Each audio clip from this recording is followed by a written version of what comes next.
E Bom, aí, sejam pastor todos Natan? bem-vindos a esse estudo que nós realizamos aqui na plataforma do Zoom pelo CETRELV, nosso NEP de Saula Paulo. Pessoal, vamos deixar registrado também na gravação, lógico, a gravação eu, como de costume, vou tentar colocar ela amanhã, senão até quinta-feira eu coloco. E a gente deve, ou encerra hoje, ou está chegando bem ao finalzinho da parábola que nós escolhemos, né? E foi a parábola do administrador infiel. Esse próximo final de semana, o grupo vai ficar aberto, o grupo do WhatsApp. Ele vai estar aberto e a gente gostaria que as pessoas colocassem ali no grupo, né, aquilo que desejam estudar. Coloquem ali, olha, quero estudar, sei lá, a parábola de bodas, a parábola das 10 virgens, quero estudar a passagem do expulsão dos vendilhões do templo. Escolhe aquilo que você gostaria, coloque ali no grupo. Se nós tivermos ali umas 3 ou 4 opções, a gente vai colocar para eleição rápida, né? É lógico que a gente precisa se preparar, mas para uma eleição rápida, olha, tivemos esse tema e esse tema, ou 4 ou 5, o número de temas que aparecerem. E aquele que for mais votado, certamente vai ser aquele que a gente vai trabalhar daqui ao término, né, do estudo da parábola do administrador infiel. Eduardo, Inicialmente, Eduardo, oi. deixa eu só falar. Pensando, desculpa interromper aqui, só declarar a minha simpatia enorme por uma passagem e que eu vou colocar lá, mas já estou dando aqui, declarando meu voto, a passagem de Jesus no diálogo com a mulher samaritana. Eu sou apaixonado por aquele diálogo e vai ser o. Já estou declarando meu voto aqui, eu vou colocar lá. E Uma tem dois bela Primeira votos aqui, pessoa, eu passagem. queria colocar isso a também. primeira pessoa que ele se declarou ser o Messias, né? É, Diálogos com a mulher samaritana. Uma das coisas que eu adoro na missão de É, Jesus é é esse diálogo que um nos diálogo traz lindo. muitas coisas interessantes. E É, eu já vou declinar aqui o que eu vou propor. Vou propor essa junto com o Guilherme, vou propor também a parábola do bom samaritano também, e vou propor também aquela de Lázaro, aquela que fala sobre Lázaro. Eu acho que daria um bom estudo para nós, né? Essas três aí eu sem acho dúvida. que são muito boas para a gente desenvolver alguma coisa, né? Então, vão Então eu vou pensando, colocar no pessoal, grupo, mas já estou aqui coloca no declinando grupo, a minha. coloca lá no grupo que a gente vai, aquela que for melhor, a mais sugerida, com certeza é que a gente vai trabalhar. Logicamente que a gente vai contar com a ajuda das pessoas que também fizeram a sugestão, porque, obviamente, essas pessoas, elas gostaram da parábola, gostaram da passagem, ali é uma passagem, não é uma parábola, é um fato, é um acontecimento que foi narrado, é uma narrativa. Então, o que que a pessoa já entendeu, o que que ela já tem, aquilo vai ser muito interessante trazer para somar com aquilo que a gente vai procurar, para aquilo que a gente vai trabalhar. A ideia, lógica, é sempre trabalhar dessa maneira, né? A gente vai trabalhar versículo a versículo, trabalhando 2, 3 versículos a cada encontro. Realmente é bem difícil da gente conseguir fazer mais do que 2, 3 versículos. Obviamente, se a gente quiser fazer um estudo mais superficial, para fazer mais versículos, mas eu não vejo necessidade. É um NEP, é um núcleo de estudos e pesquisa. Se é para estudar e pesquisar, eu acho que a gente deve sempre ir um pouco além. Bom, feita essa primeira introdução, eu queria passar a palavra agora para a Márcia, né? Ela vai falar alguma coisa e eu vou pedir para que ela faça para a nossa a prece de abertura. E aí a gente vai começar com os últimos 2 versículos, o 16:12 e o 16:13. Márcia, por favor. Eu queria reforçar a sugestão dos amigos da mulher samaritana e da parábola do samaritano, para a gente estudar bem minuciosamente, que dá para estudar bem que são esses samaritanos, né? Que são tão falados, que a gente sabe que são excluídos, que os discípulos de Jesus queriam até mudar de caminho. Então, para ficar bem claro para nós o que é esse samaritano, o que aconteceu para chegar nesse ponto deles serem afastados da convivência, mas a gente vai colocar em votação lá e depois ver que vai dar. Vamos fazer a nossa prece para a gente poder iniciar sempre com uma prece.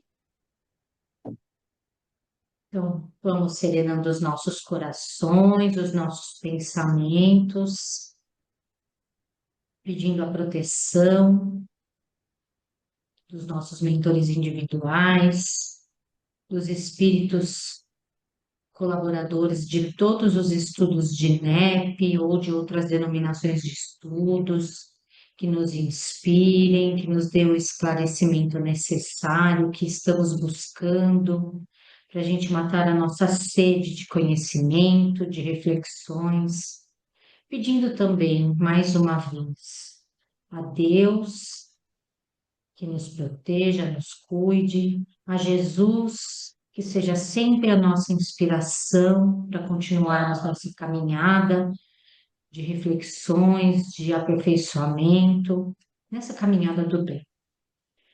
E que eles possam estar sempre conosco nos nossos estudos, para clarear a nossa consciência nesse despertar. Que assim seja, graças a Deus e graças ao Mestre Jesus. Eu não vi ainda. Sejam todos bem-vindos. Boa noite. Robredo, Gilberto, Henrique, Juliana, Emília, Nivaldo, Guilherme, Francesco e Márcia. Que bom que a gente pode se encontrar a cada 15 dias para dar continuidade a esses estudos. Muito bom. É um refrigério para as nossas almas. Muito obrigado pela presença de todos. Obrigado mesmo.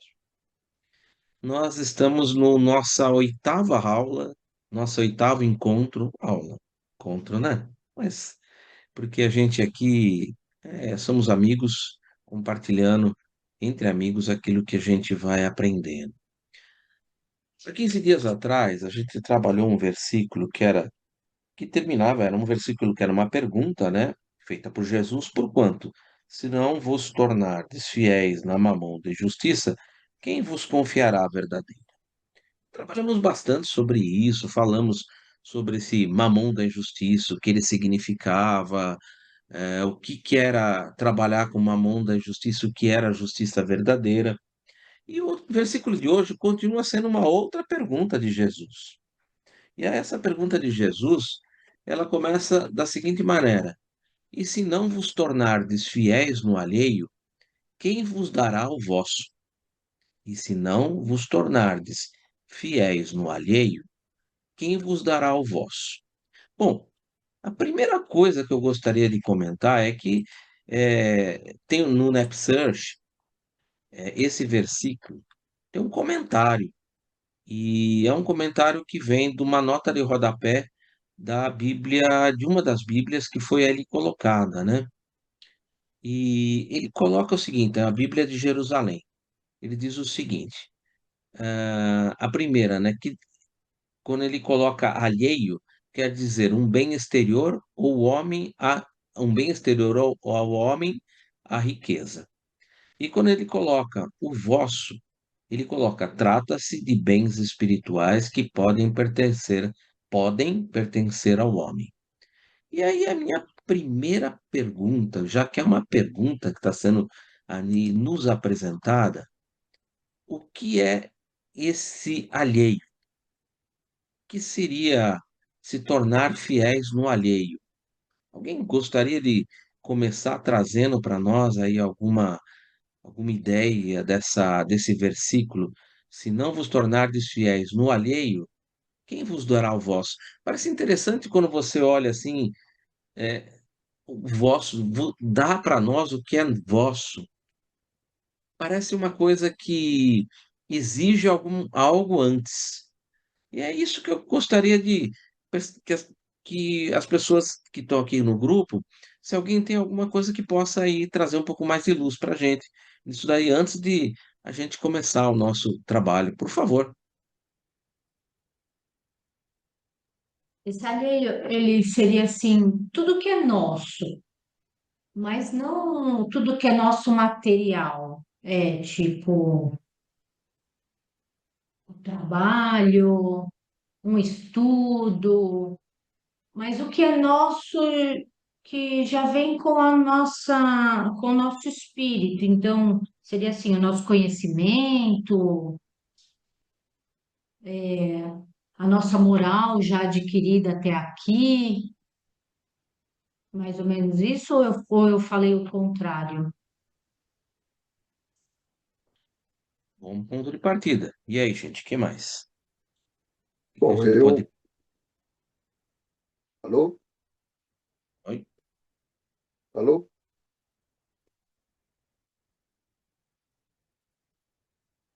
Eu acho que eu perdi o link. Alguém está escutando? Sim, Escutando sim, te vendo não.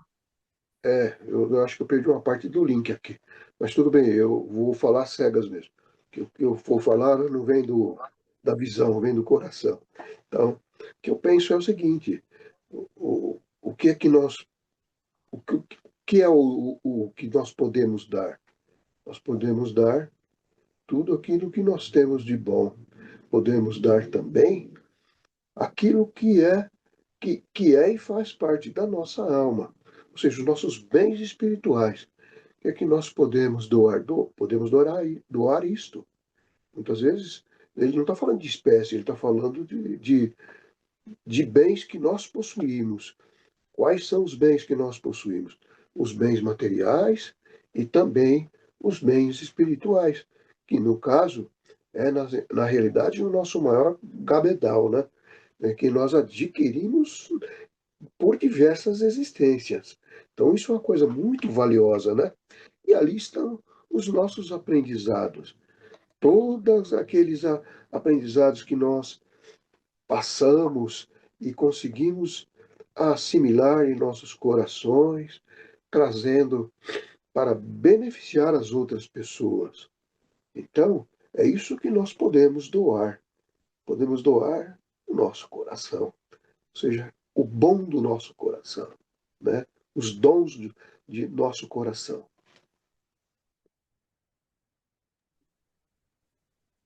O boas Eduardo, reflexões. posso Por contribuir aqui favor.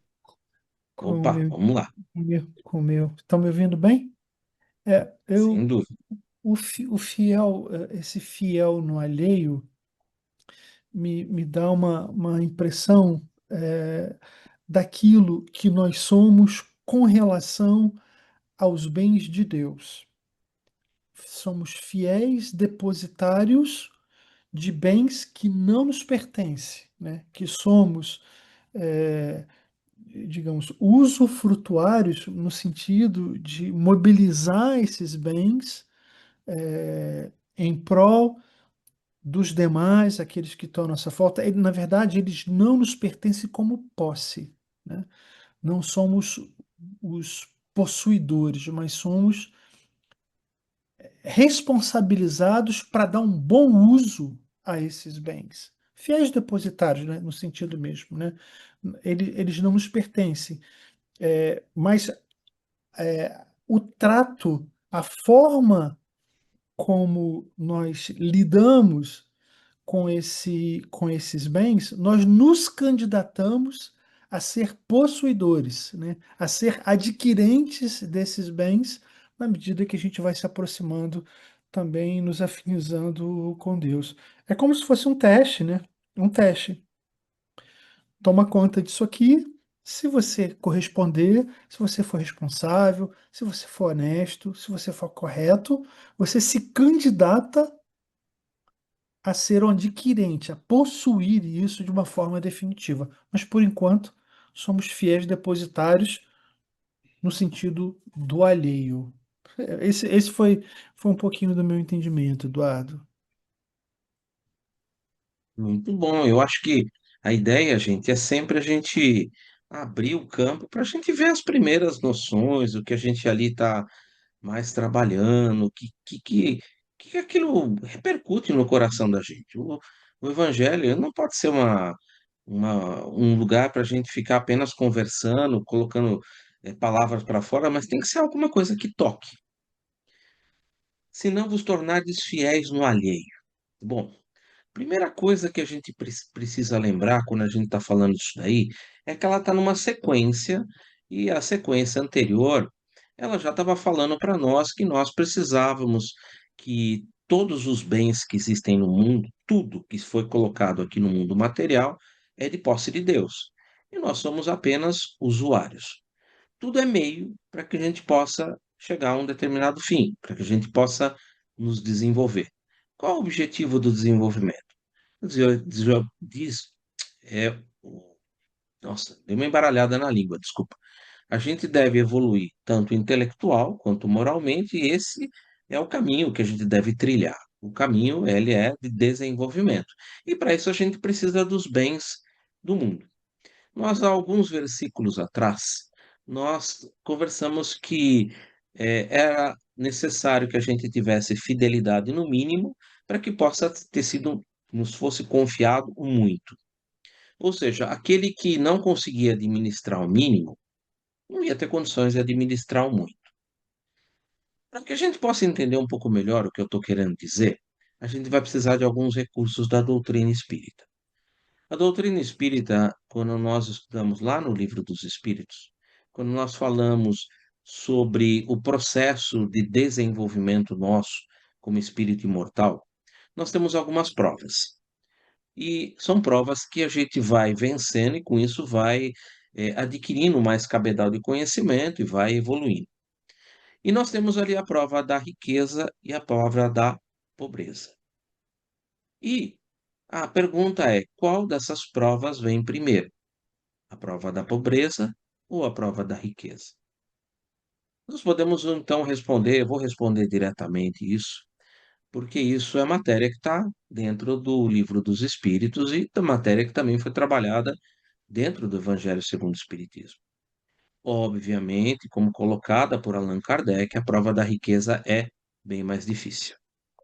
Se a prova da riqueza é bem mais difícil do que a prova da pobreza, obviamente a gente vai começar com a prova da pobreza para depois a gente ser colocado a vencer os obstáculos que a prova da riqueza venha nos oferecer.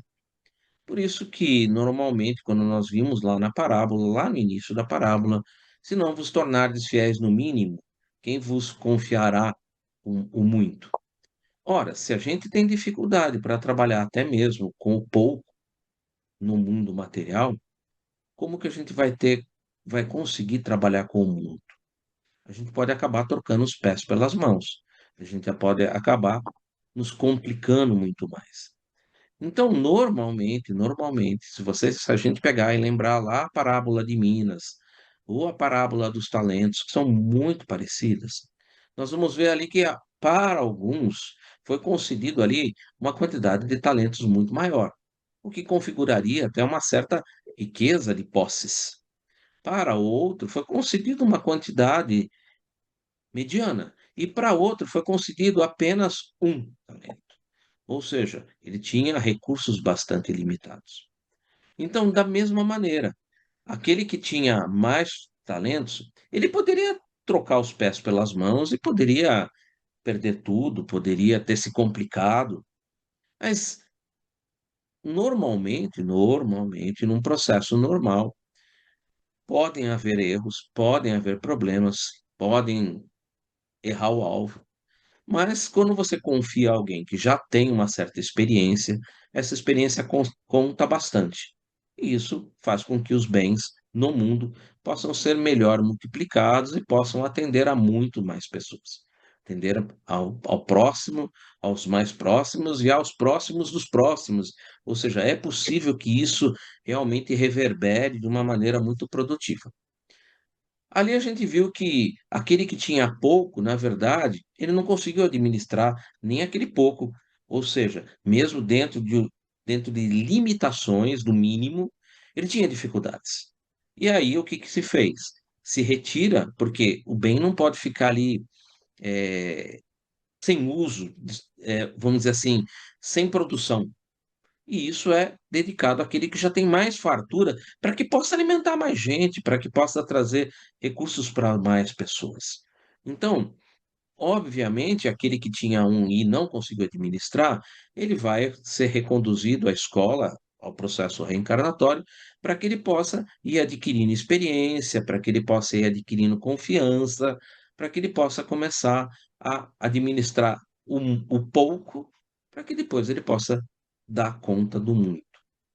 Se não vos tornardes fiéis no alheio, ou seja, se aquilo que Deus te confia, se tudo aquilo que foi confiado, mesmo numa quantidade limitada ou numa quantidade farta, mesmo numa prova, vamos dizer assim, da pobreza ou de limitações, há uma prova em que você tem ali a riqueza ou a fartura daquilo que lhe foi confiado, você é fiel sobre isso. A ideia da pergunta é uma pergunta, ele está perguntando, e aí? Você consegue administrar bem consegue administrar bem, desculpa a construção, mas eu acho que é a melhor forma de traduzir o que eu estou querendo dizer. Você consegue administrar bem os bens do mundo que lhe foram confiados? Aquilo que são os meios que Deus colocou na sua mão. Isso está gerando conforto, está gerando prosperidade, está gerando bem-estar a todos que estão na sua volta, aos próximos, aos mais próximos, você já consegue dar conta de trabalhar com os bens do mundo? Os bens do mundo, para você, eles ainda te atraem de uma maneira tão forte, que você ainda cai no orgulho ou no egoísmo? Ou seja, você ainda está com dificuldades para administrar esses bens? Enquanto você tiver com dificuldades para compreender que os bens do mundo, eles são para a prática da caridade material, no sentido de proporcionar bem-estar, de proporcionar tudo de bom para as pessoas que estão à sua volta, ou seja, fazer com que as pessoas possam progredir, fazer com que as pessoas possam, os bens que você tem, confiar a essas pessoas para que elas também aprendam a multiplicar esses bens através do seu ensino, através da sua observância, ou seja, um chefe que administra um setor e que dá, vamos dizer assim, trabalhos para as outras pessoas, para que as outras pessoas aprendam a multiplicar, aprendam a crescer, aprendam a evoluir. Conforme vão crescendo, vão galgando cada vez patamares mais elevados dentro da empresa, dentro do conjunto que você está trabalhando. A pergunta é: se nos tornares fiéis no alheio, nós já damos conta disso? Quando nós conseguimos darmos conta disso, aí a pergunta é: quem vos dará o vosso?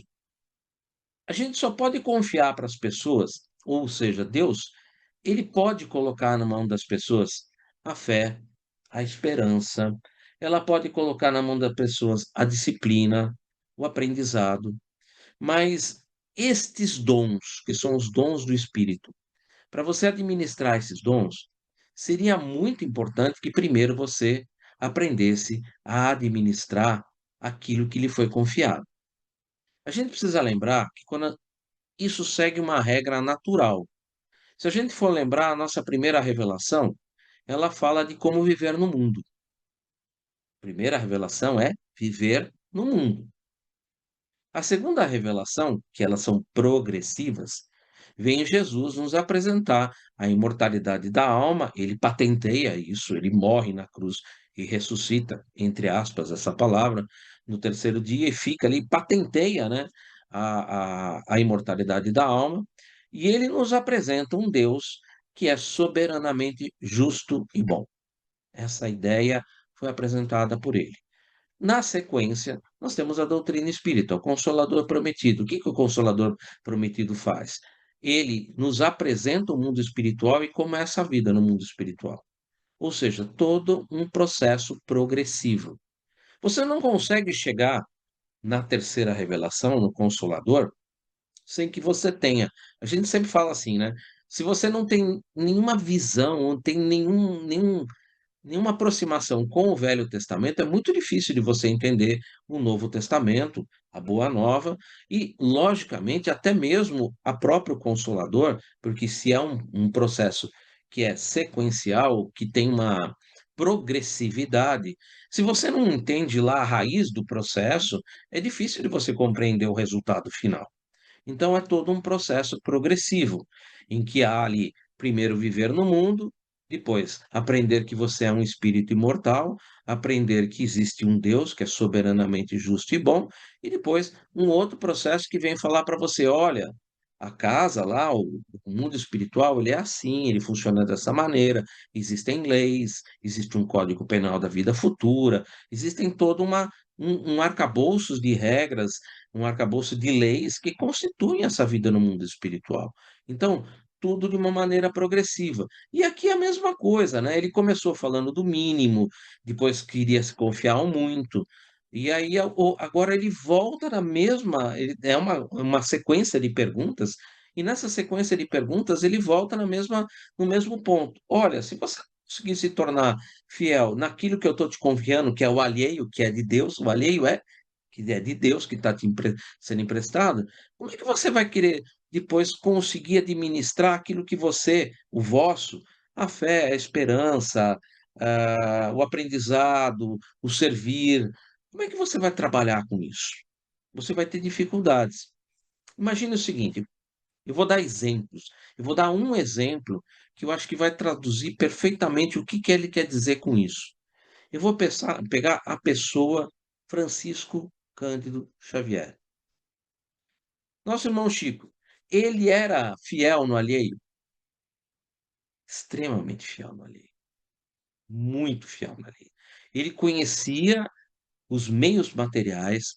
Ele era uma pessoa, vamos e venhamos, extremamente rica dos meios materiais.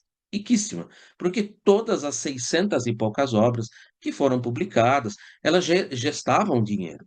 Tinham um dinheiro que retornava daquilo. Aquilo era perfeitamente bem administrado, perfeitamente bem conduzido, que tudo aquilo que era ali, que era resultado de tudo aquilo, gestava um bem-estar ao próximo, atendimento fraterno, atendimento às necessidades, ou seja, todos os bens materiais que passavam pela mão dele eram muito fielmente bem conduzidos.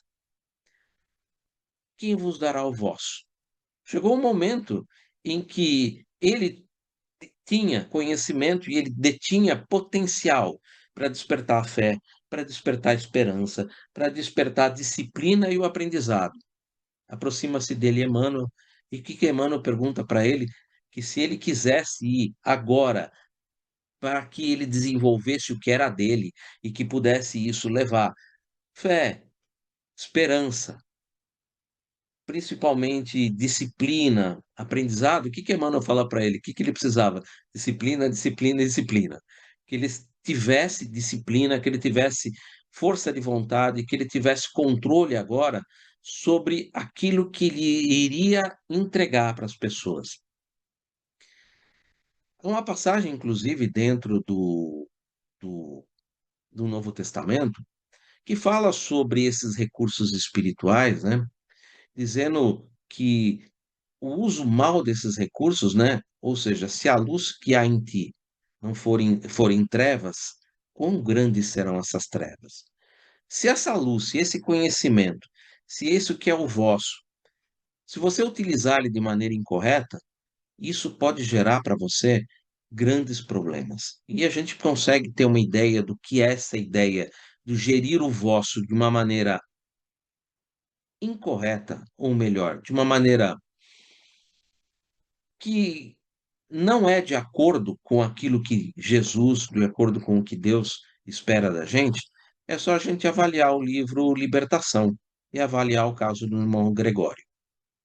Quando ele usa os artifícios como um papa, como ele utiliza todos os artifícios que são provenientes dos ensinos de Jesus, desvirtuando o que é a fé, desvirtuando o que é a esperança, desvirtuando o que seria a justiça, tornando a justiça justiceira, tornando Deus um vingador.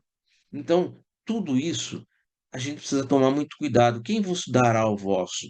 Para você ter esse vosso, você pode, mas primeiro o ideal é que primeiro você se torne fiel no alheio, você se torne fiel em tudo aquilo que você tem no mundo e que são meios para você se desenvolver. Para quando você começar a trabalhar com isso, você não troque os pés pelas mãos. Já imaginou se nosso irmão, que eu usei como exemplo, Francisco Cândido Xavier, se deixasse levar por todo o valor monetário que surtiu dos livros? No caso do irmão Divaldo, quantos livros, quantas pessoas auxiliavam a Mansão do Caminho? Quantas pessoas davam, transferiam bens que eram do alheio, que eram de Deus, que vinham para ele, e que ele tinha que fazer com que aquilo crescesse, multiplicasse, gerasse bem-estar, gerasse conforto, gerasse entendimento, e ao mesmo tempo ele precisava se preocupar com aquilo que era dele, que lhe ali foi confiado. Como trabalhar com a fé? Com essas pessoas que passam por dificuldade? Como enaltecer a esperança por quem está vivendo momentos difíceis? Como estabelecer uma disciplina para que isso siga qualidade? Não se pode ter mediunidade sem disciplina. Mediunidade é mediunidade com Jesus, é uma mediunidade que exige estudo e disciplina. A mesma coisa, não tem como a gente trabalhar com um aprendizado se a gente não realmente sentar e procurar ali pontinhos, isso e aquilo, que a gente possa ir desenvolvendo e entendendo quais são aquilo que Jesus nos quer entregar quando ele traz para nós uma pergunta como essa. E se não vos tornar desfiéis no alheio? Ou seja, se você não conseguir desenvolver o que é do alheio, quem vos dará o vosso? Para dar o vosso, é realmente necessário que você tenha um certo desenvolvimento.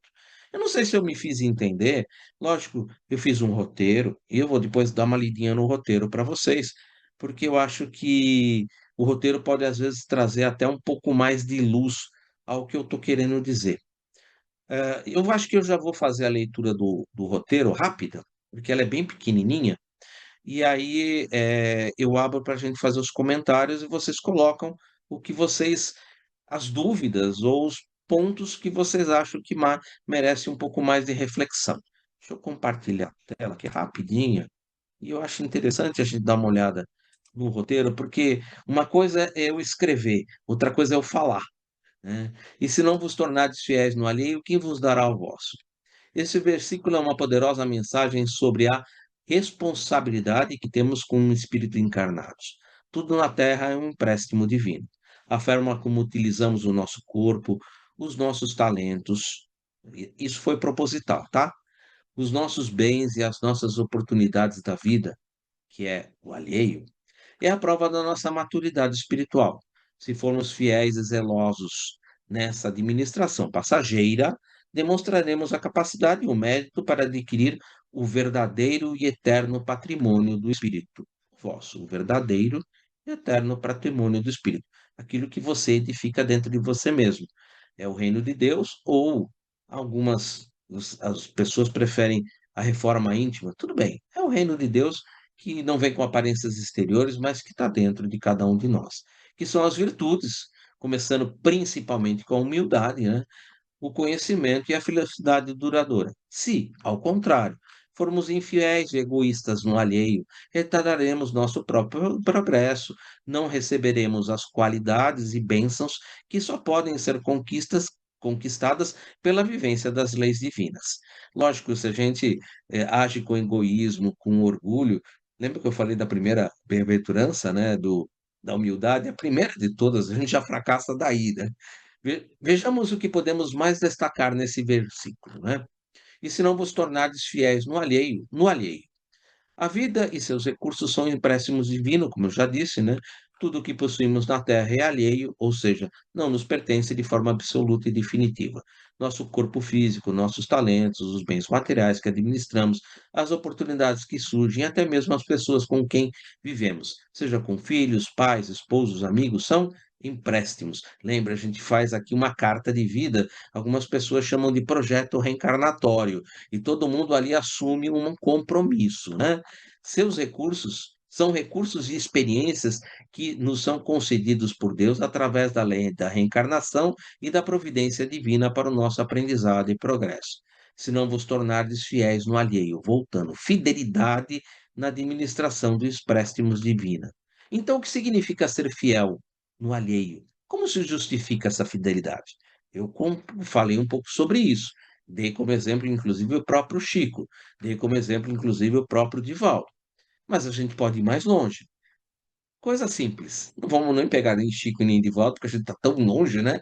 Vamos falar um pouco mais da gente, né? Mais próximo, né? Cuidar do corpo.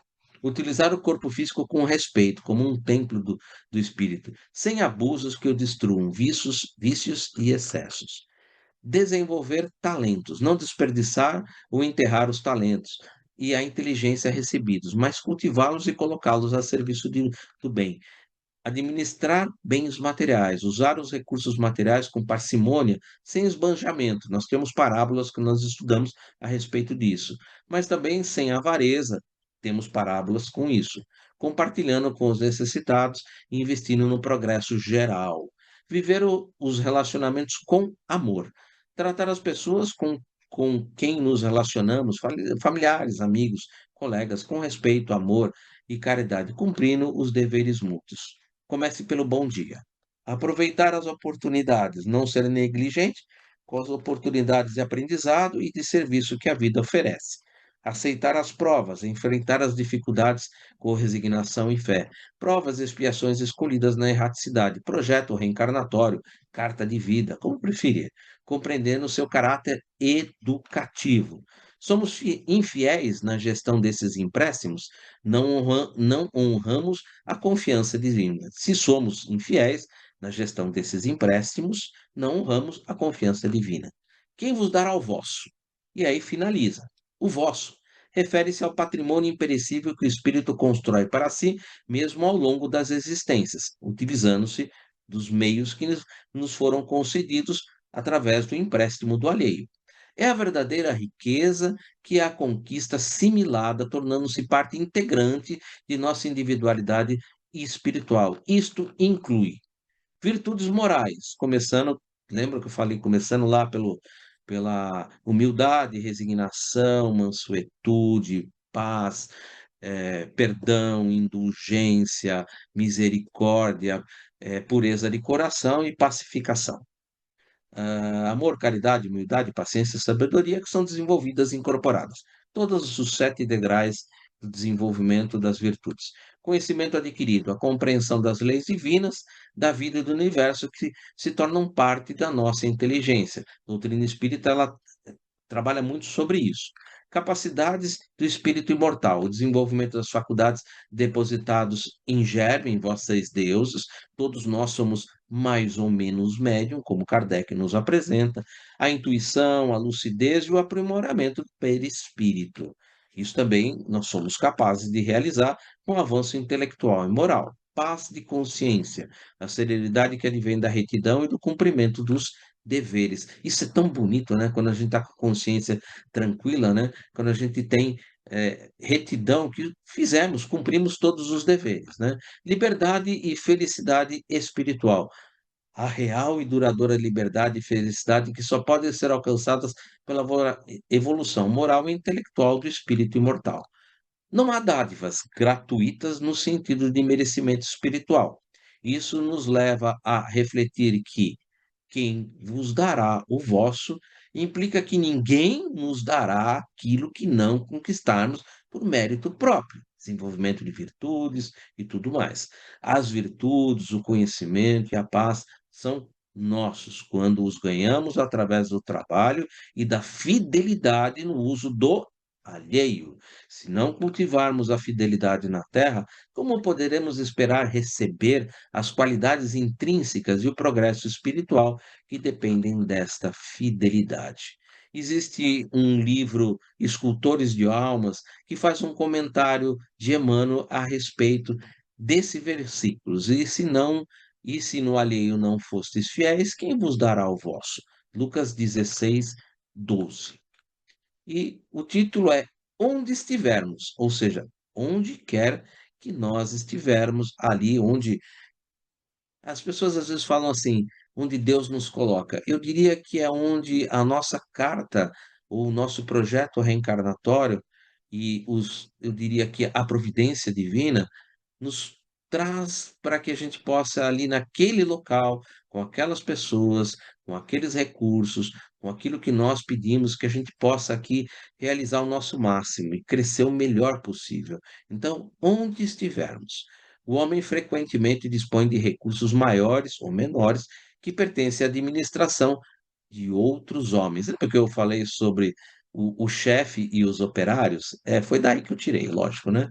Entretanto, são poucos os que se guardam nos limites das obrigações próprias.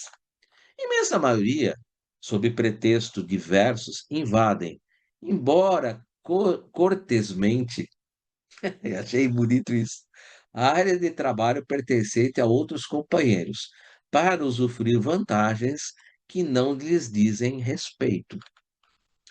Onde estivermos, saibamos respeitar os patrimônios materiais e os espirituais sob a responsabilidade alheia. Isso também implica que aquele que administra esses bens, ele também tem que ter consciência. É a mesma coisa que você pegar e você tem vamos dizer assim, uma reunião mediúnica e você tem ali um dirigente. Qual é o objetivo do dirigente?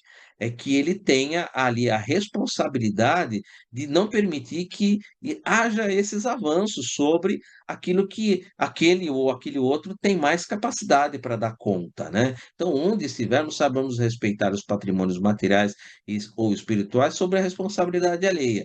E, lógico, quem está administrando isso também tenha consciência sobre isso. Semelhante atitude é muito importante na preservação da nossa paz. E por isso que, quando você tem um dirigente bem equilibrado e que sabe distribuir bem as tarefas, você normalmente tem ali um trabalho bem tranquilo, que é conduzido com muita tranquilidade, que chega no final, todo mundo termina bem, porque foi muito bem conduzido, ou seja, tem todo mundo, foi a cada um que tinha as suas capacidades, foi dando para cada um aquilo que ele dava conta, né? Dia chegará em que ouviremos eh, de novo as palavras do Divino Mestre. E se no alheio não fostes fiéis, quem vos dará o que é vosso? Aí ele termina dessa forma, né? Dia chegará que a gente vai novamente ter essa pergunta. E aí a gente já vai saber como é que a gente vai responder e como é que a gente vai agir. Aí seria para entrar no próximo, a gente vai parar por aqui por enquanto. E quero saber se eu ajudei alguma coisa, se eu embananei mais ainda a cabeça de vocês. Por favor, agora é com vocês.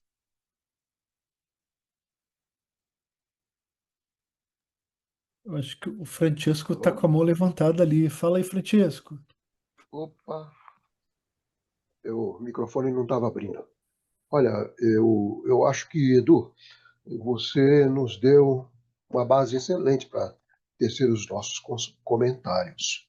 E até acho muito bom que este seja o último capítulo que nós estejamos analisando, né? Porque nos trouxe um destaque importante, que eu acho que acrescentou um pouco mais de compreensão a tudo que nós estudamos até agora. Quando você falou de Chico, né, eu lembrei que Chico é, na realidade, o administrador fiel.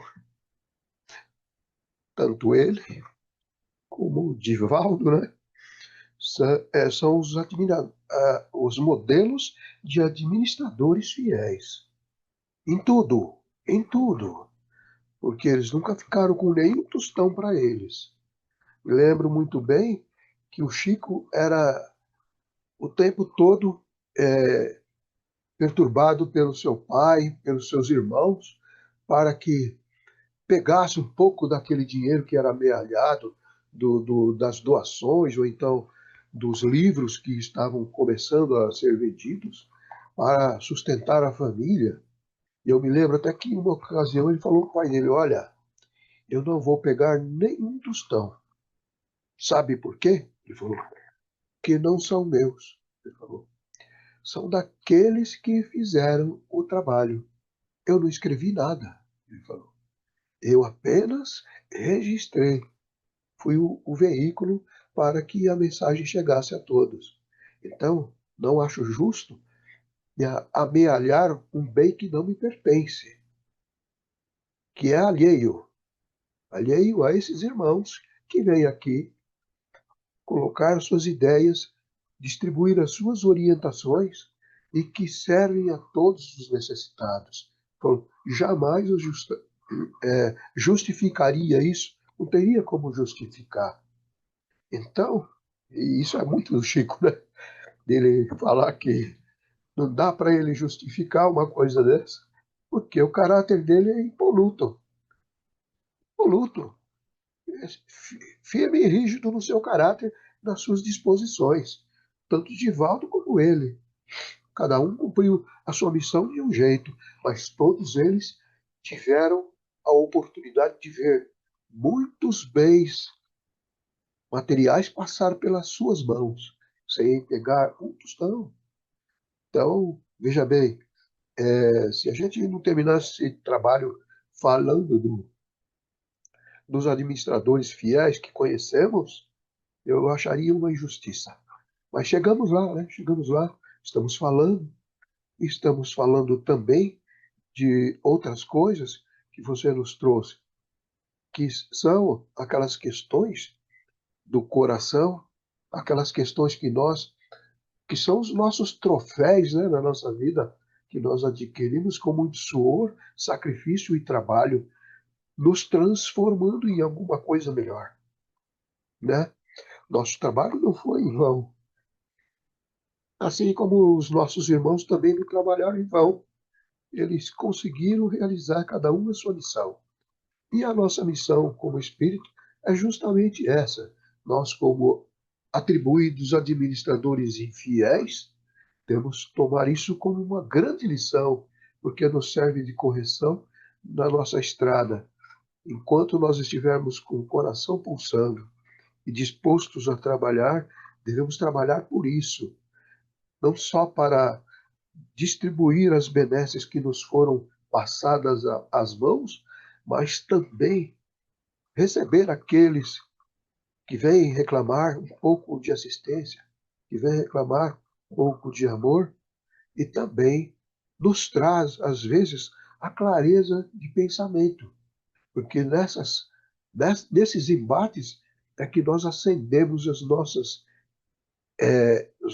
mentes espirituais.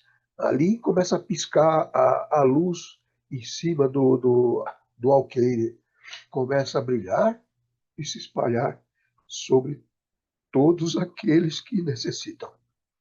Então, eu acho que esse tema que nós escolhemos foi magnífico.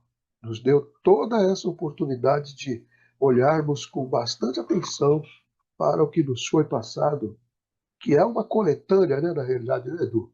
Você fez essa coletânea, fez esses estudos e nos passou todos esses dados e que estão servindo agora, nos chamando a atenção para a importância do trabalho, que seja onde nós estivermos, ocupando a posição que estivermos ocupando, nós devemos respeitar aqueles que estão acima de nós,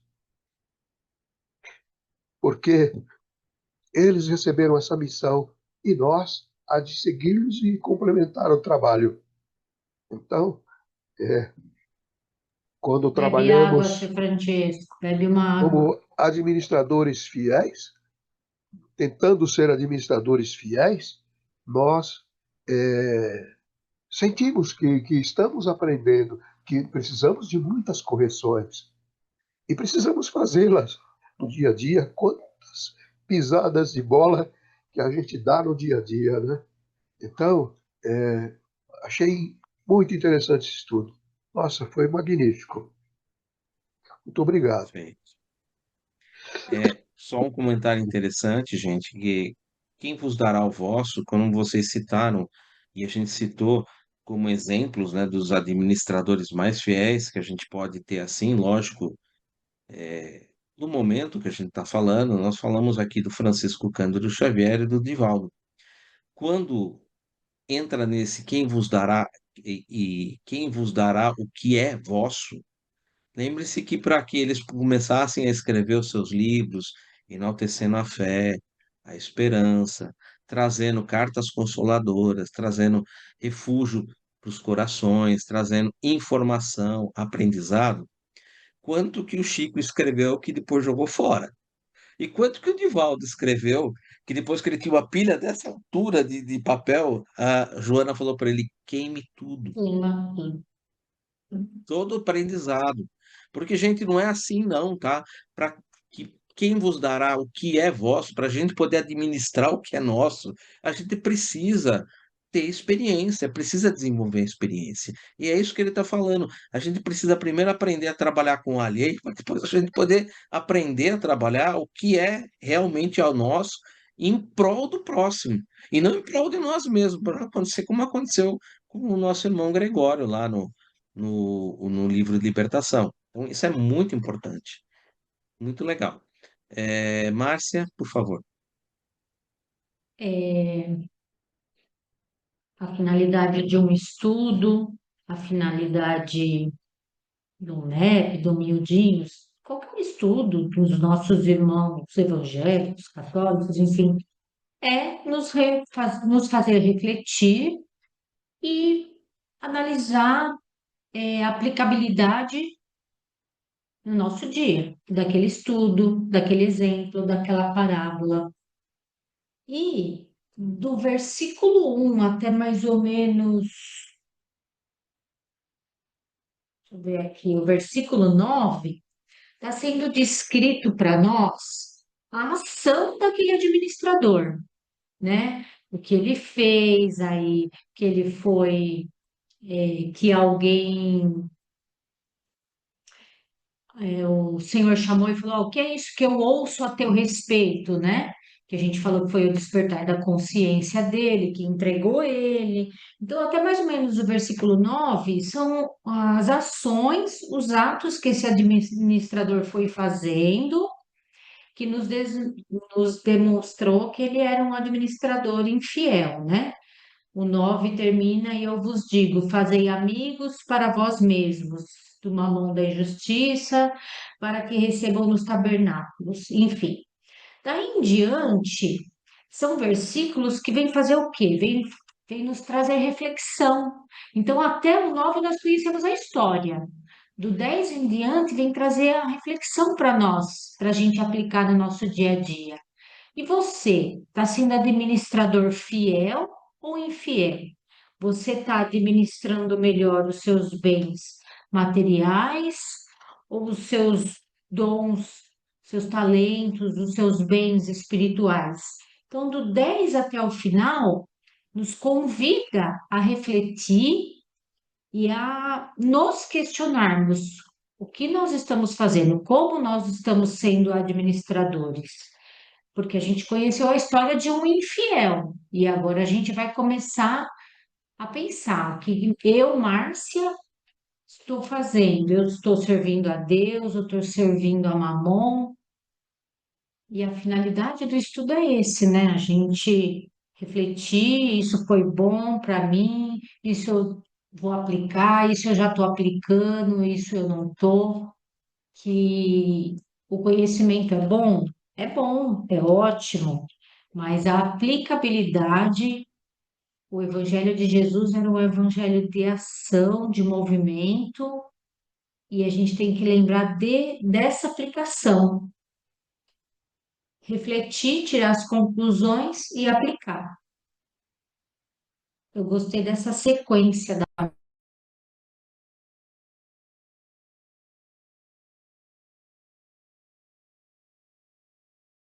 Muito bom, muito bom. Guilherme, por favor, sinta-se à vontade. Eduardo, eu me lembrando aí do exemplo que o Francisco acabou buscando, de um servo fiel, né? É, eu me lembrei do nosso patrono aqui do NEP, né? Paulo de Tarso. Me lembrei dele. Me lembrei dele que, de alguma forma, fazendo uma ponte com o que Márcia falou ainda agora, em algum momento da vida ele não estava sendo fiel aos compromissos que ele havia assumido, né? Como vaso escolhido. Ele não estava sendo fiel ao combinado, né? E ele, a partir daquele contato com Jesus, que a ficha cai e ele, a partir dali, ele começa num processo, né? Num processo. Não foi mágico, né? Não foi da noite para o dia. Num processo de se transformar num servo fiel. Que, em última análise, é como nós estamos num processo de nos tornarmos os servos fiéis, né? Servos fiéis. Uma coisa que me chama muito assim a- dessa guinada do Paulo em se tornar um servo fiel é talvez uma característica que você até comentou dentro dos atributos de um servo fiel, né, da fidelidade, a humildade. Ele que era o rei da cocada preta, né, ele era o cara, né, era o eleito dentro da hierarquia do Sinédrio, ele era o cara, né? Ele era o Top Gun. Poxa, aluno lá de Gamaliel, que era uma referência, e ele deu 10 passos para trás no tabuleiro e começou tudo de novo. E a humildade, acho que é uma marca assim muito forte do servo fiel nesse aspecto de ter a consciência que nada é dele. Nada é dele. Nada daquilo que está sendo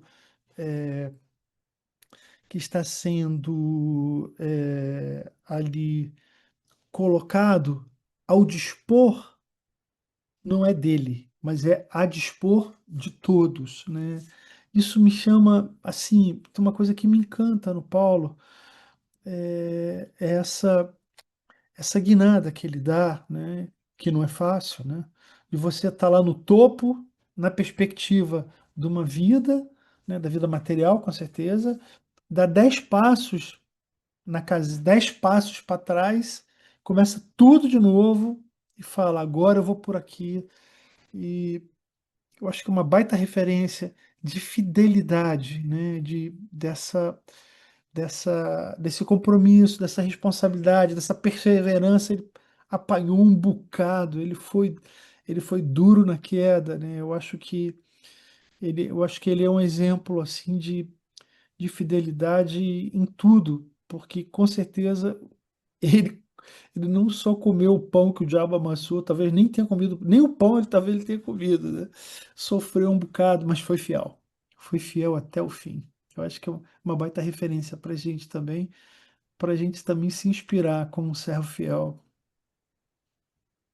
E ele era fiel enquanto Saulo, porque ele era estudioso, ele Sim, tinha essa fidelidade, né? Enquanto Saulo estudou para ser rabino nas melhores escolas. E colaborando com o que você falou, essa questão da humildade de Paulo, quando ele teve o contato com Jesus ali em Damasco, e que aí ele queria sair revelando para todo mundo que já, né, naquela impulsividade, já achando que ele conhecia tudo, e ele já chegou na cidade de Damasco querendo falar sobre o cristianismo, sobre Jesus, e ali ele já foi rechaçado logo de cara, todo mundo virou as costas para ele, né? Porque ele era perseguidor dos cristãos, como que agora ele tinha autoridade para falar de Jesus, né? Aí Ananias falou para ele: não, não é assim que você vai começar. Volta 10 casas, e com humildade ele voltou lá para o deserto com Áquila e Prisca, ficou 3 anos fazendo o quê? Tecelão, que era a profissão dele, com humildade. Ananias falou: não, volta 10 casas, você não vai começar já por cima. Ele já queria começar por cima de novo, né? Querendo falar as verdades de um Jesus que ele acabou de conhecer. E os outros não, já conheciam. Então ele falou, ele recuou com essa humildade que você falou. E apanhou, né? Apanhou no livro, tem umas 3 vezes que ele apanha 39 chibatadas. 39. Eu não sei que tem esse número. Tem a explicação do porquê lá, de uma lei judaica. Por 3 vezes ele 39 chibatadas. Muito interessante as colocações, muito bom, né? Lembrando, já que foi citado o nosso irmão Saulo, né? Saulo de Tarso, a gente percebe que ele tinha o poder monetário do sinédrio na mão. E ele abre mão disso porque os bens do mundo já não eram mais para ele o veículo de elevação, de aproximação. Ele sentia que ele precisava fazer com que agora o que é dele, o próprio dele, pudesse gerar frutos. E para gerar frutos, começava pela humildade, exatamente como falada pelo Guilherme, que aqui como aqui na parábola, né, o nosso administrador ele age da mesma maneira, né? Ali, Saulo, quando ele cai do cavalo, que ele vê Jesus, ele podia ter falado assim, pô, não sabia quem tu era, pô, relega, eu estava errado, querendo se justificar, e a gente é doido para fazer esse tipo de coisa. E ele começou como o nosso irmão aqui, né? O que queres tu que eu faça? Eu sei, olha, até aqui eu sei que eu troquei os pés pelas mãos. Então vamos fazer o seguinte, o que que eu preciso aprender? Quantas mil folhas eu vou precisar escrever para poder escrever o primeiro livro, né? Trazendo para a perspectiva aí do nosso irmão Divaldo, né? Quantas mil folhas eu vou treinar, depois eu queimo tudo para poder escrever o primeiro livro, né? Então, esse enaltação da fé, da esperança, da disciplina, do aprendizado, ele requer realmente da gente essa, esse trabalho, né? Essa construção dessas virtudes. E tudo isso a gente tem que fazer no mundo. Por isso, volto a dizer, quem não tem essa visão pode depois volta, e tem toda a explicação está lá no Livro dos Espíritos, também trabalhado no Evangelho segundo o Espiritismo, sobre as provas, começando pela prova. Qual é a prova mais difícil? A prova mais difícil é a da riqueza. Kardec coloca e elenca isso e os espíritos se esclarecem isso. Realmente, começa-se primeiro com a prova da pobreza, administrando pouco, para depois você for ganhando mais e administrando cada vez mais. Óbvio que, como eu disse, você pode, em algum momento, ter que recuar 10 passos, como foi colocado. Juliana, por favor, sinta-se à vontade. Oi, boa noite, obrigada, tudo bom com vocês? Eu entrei um pouquinho atrasada hoje. Não, eu fiquei com vontade de comentar, porque um pouquinho antes de vocês, acho que é o Guilherme, né? Que eu não sei o nome dele, começou a falar de Paulo, Saulo e Amácia. Eu estava muito fixada nos desenhinhos que tem ali da carinha feliz roxa e da carinha verde triste, né? E eu fiquei pensando, eu falei assim, por que que eu estava pensando tanto, né, nessas duas carinhas? Aí eu imaginei, comecei a ver uma imagem delas rodarem como uma moeda, sabe? E a carinha feliz, aquela quando a gente pensa que a gente já está recebendo e já está sendo é, ter mérito para receber e vivenciar qualidades e virtudes mais elevadas. E num outro momento a gente olha para o espelho e a gente tá com a carinha verde porque a gente tropeçou, porque a gente não seguiu o caminho da melhor maneira possível, né? E, e como deve ser bom que um dia a gente chegue, né, realmente e consiga se identificar com essas virtudes mais elevadas e poder não só viver isso, como levar isso para as outras pessoas, né? É isso que eu queria comentar hoje. Bom, Juliana, obrigado pela participação. É importantíssimo trazer esses pontos que a gente. Isso vai ajudando a gente a construir ligações. A palavra mais correta seria sinapses, né? Que vão ajudando a gente a entender melhor, não só entender, o que a Márcia colocou, eu acho que é fundamental, né? É importante num estudo do INEP a gente entender o que, o que Jesus quis nos apresentar, mas não só aprender, colocar em prática. A- Colocar em prática e conseguir perceber a finalidade dos meios que o mundo te coloca nas suas mãos para que você possa gerir bem isso.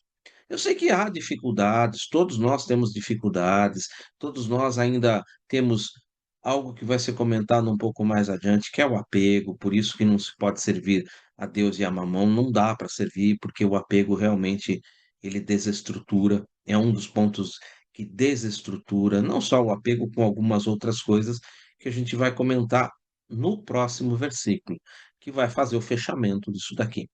Vai, por que que não dá para trabalhar com os dois ao mesmo tempo? Por que que é difícil?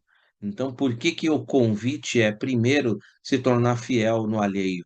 Ou seja, primeiro tornar fiel com os bens materiais para depois você poder trabalhar melhor com os bens espirituais. Não que você não possa ir gerindo os bens espirituais na medida do crescimento, do desenvolvimento, mas normalmente no início a gente troca muitos pés pelas mãos. A gente, se a gente fosse o administrador pego nessa nesse ponto de desequilíbrio, a gente provavelmente ia cair assim, mas quem foi que disse isso?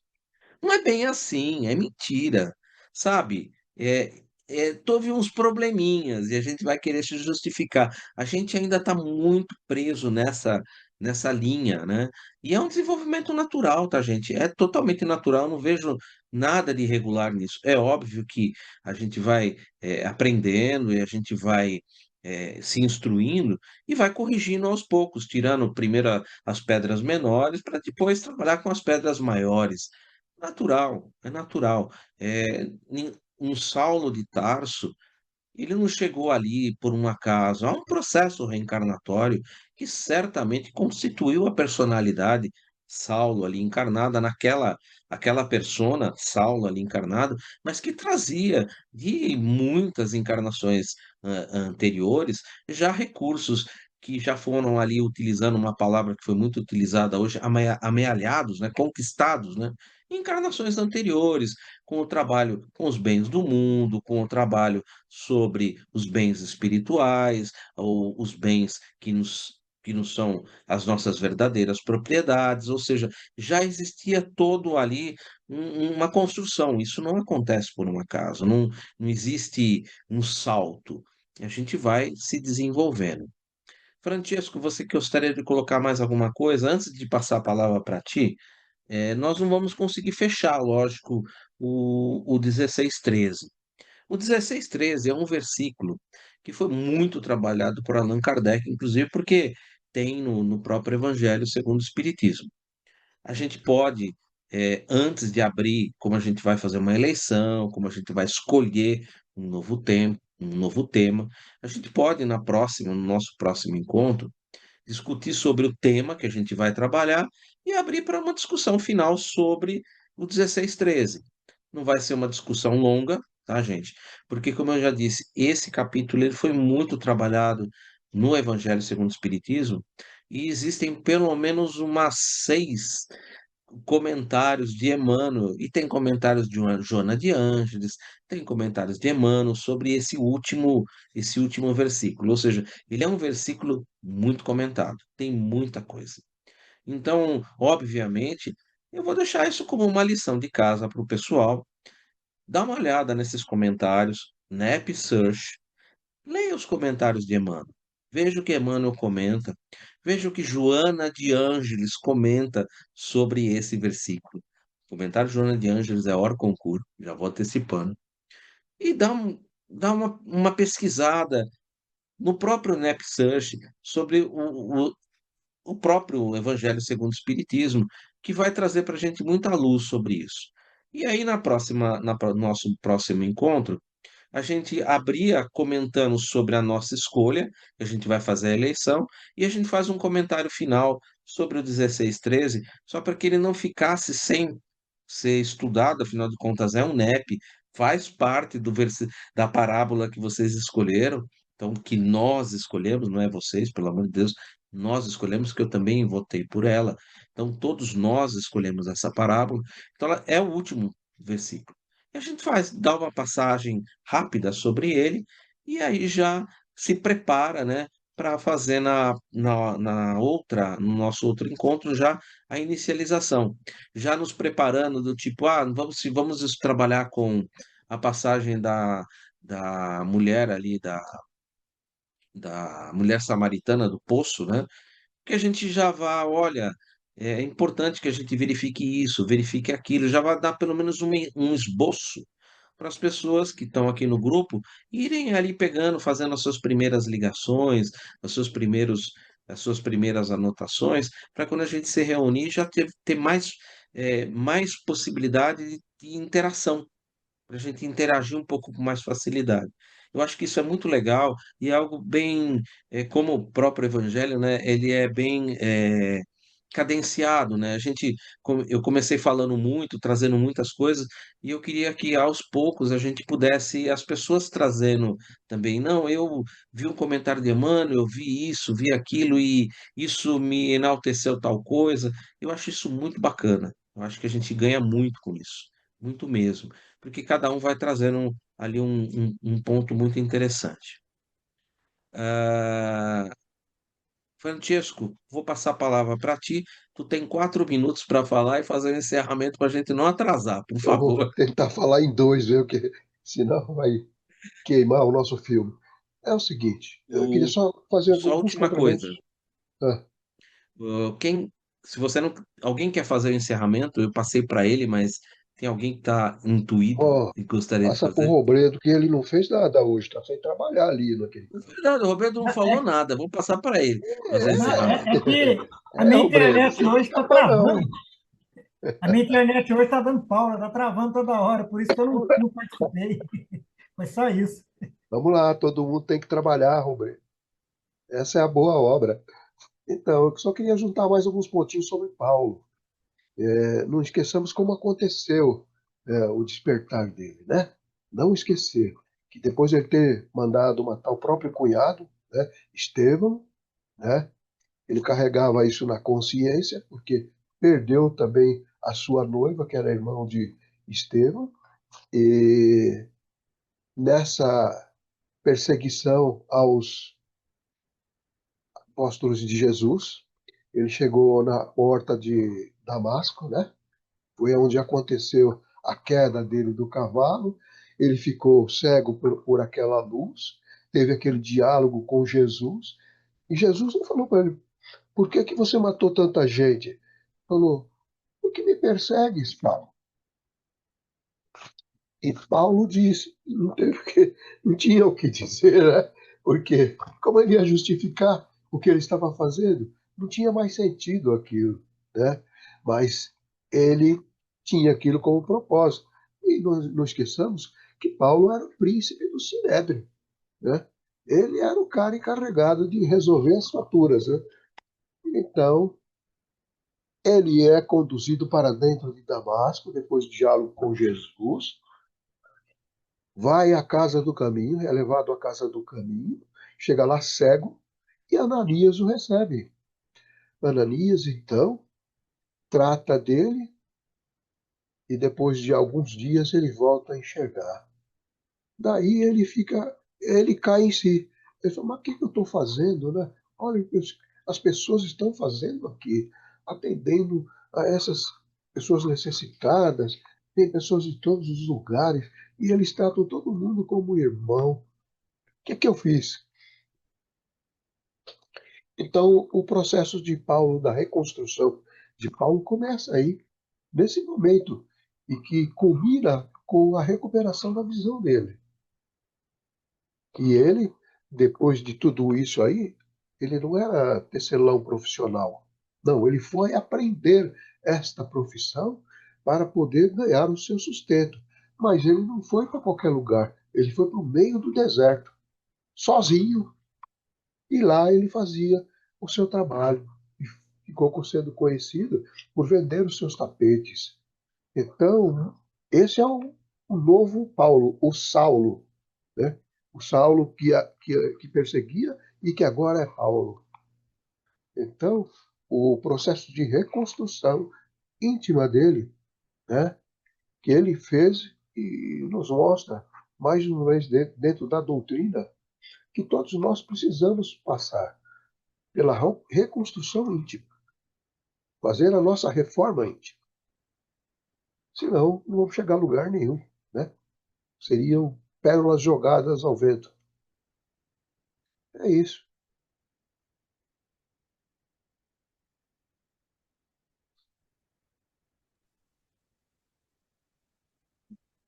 Quem gostaria de fazer para nós o encerramento? Eu posso fazer, Eduardo. Emília, agradeço. Antes, só uma coisa, tem no, no chat uma pergunta colocada pela Juliana. Podemos pensar que os falsos profetas seriam todos os que deturpam as faculdades do espírito? Sim, poderíamos analisar nesse ponto de vista.